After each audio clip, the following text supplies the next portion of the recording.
महाकवि देव रीतिकालीन काव्य के अंतर्गत एक महत्वपूर्ण कवि हैं। हिंदी के ब्रज भाषा काव्य के अंतर्गत देव को महाकाव्य का गौरव प्राप्त है। उनका पूरा नाम देवदत्त था। उनका आविर्भाव हिंदी के रीतिकाल में हुआ था। यद्यपि ये प्रतिभा में बिहारी, भूषण, मतीराम आदि के समकालीन कवियों में से थे, फिर भी इनका किसी एक विशिष्ट राज दरबार से संबंध न होने के कारण इनकी वैसी ख्याति और प्रसिद्धि नहीं हुई।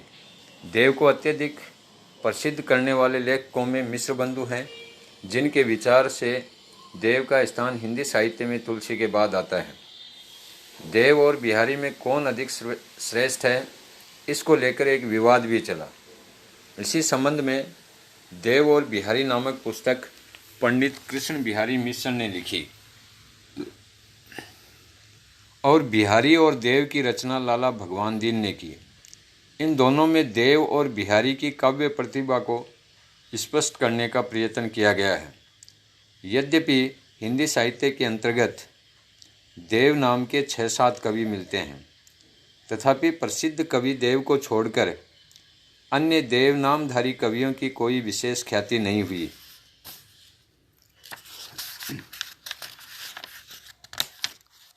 प्रसिद्ध देव कवि का जन्म संवत 1730 में हुआ था।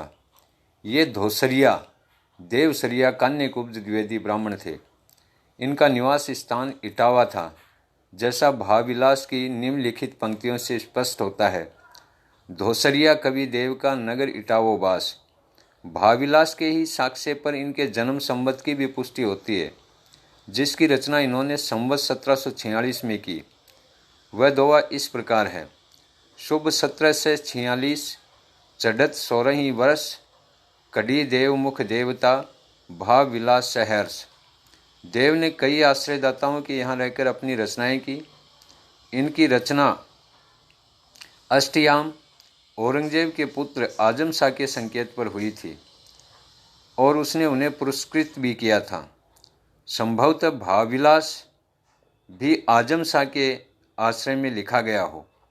देव के दूसरे आश्रयदाता दादरी पति राजा सीताराम के भतीजे भवानी दत्त वैश्य थे।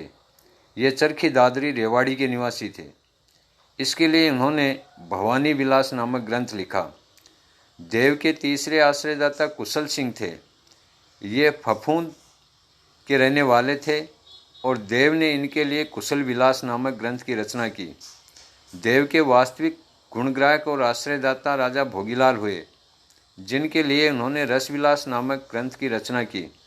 इनके संबंध में देव ने अपने रसविलास में लिखा है: भोगीलाल भूप लख पाखर लिवियो जिन, लाखन खर्ची रुचि आसर खरीदे हैं।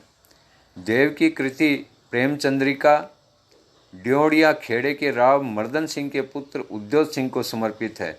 सुजान विनोद की रचना दिल्ली के रईस पातीराम के पुत्र सुजान मणि के लिए हुई है। उनकी अंतिम रचना सुख सागर तरंग पिहानी के राजा अली अकबर खां के आश्रय में लिखी गई। देव की बहुसंख्यक रचनाओं का उल्लेख किया जाता है। कुछ लोग इनके ग्रंथों की संख्या 72 और कुछ लोग 52 कहते हैं, परंतु इनके प्रामाणिक ग्रंथ जो प्राप्त हुए हैं वे 18 हैं। अन्य 9 ग्रंथ भी इनके नाम से उल्लेखित हैं और इस प्रकार कुल 27 ग्रंथ इनके नाम से मिलते हैं। निर्विवाद रूप से जिन 18 ग्रंथों को देवकृत स्वीकार किया जा सकता है वे इस प्रकार हैं: भावविलास, अष्टायाम, भवानी विलास, रसविलास, प्रेमचंद्रिका, राग रत्नाकर, सुजान विनोद, जगत दर्शन 25, आत्म दर्शन 25, तत्व दर्शन 25, प्रेम 25। इन चारों 25 का नाम देव शतक भी है। शब्द रसायन, सुख सागर तरंग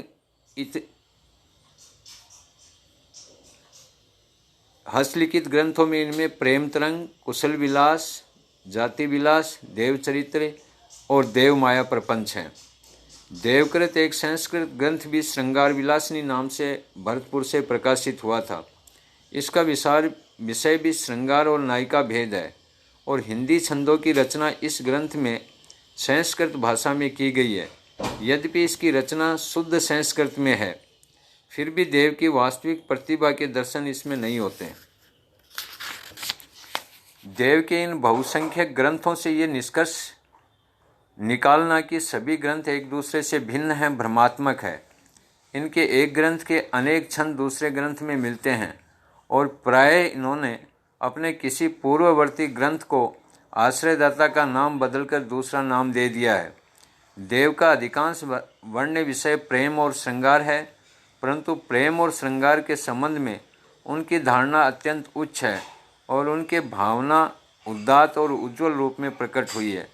देव का काव्य शास्त्रीय विवेचन भी है, जो इनके ग्रंथों में लक्षण अंशों में प्राप्त होता है, अपनी मौलिक विशेषता रखता है, परंतु देव की अधिक प्रसिद्धि उनके लक्षणों में न होकर उनके उदाहरणों में है।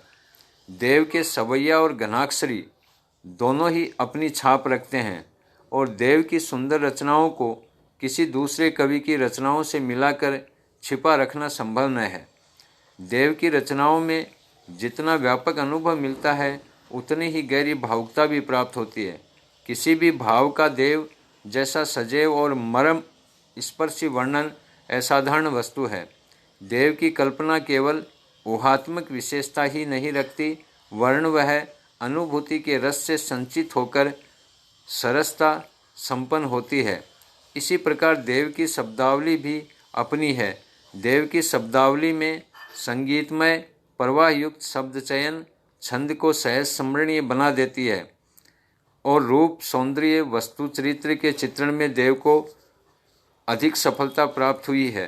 देव अपनी इन्हीं विशेषताओं के कारण हिंदी साहित्य में अत्यंत उत्कृष्ट स्थान के अधिकारी हैं। यद्यपि समसामयिक राज्य सम्मान इन्हें वैसा प्राप्त नहीं हुआ था जैसा उन्हें मिलना चाहिए था।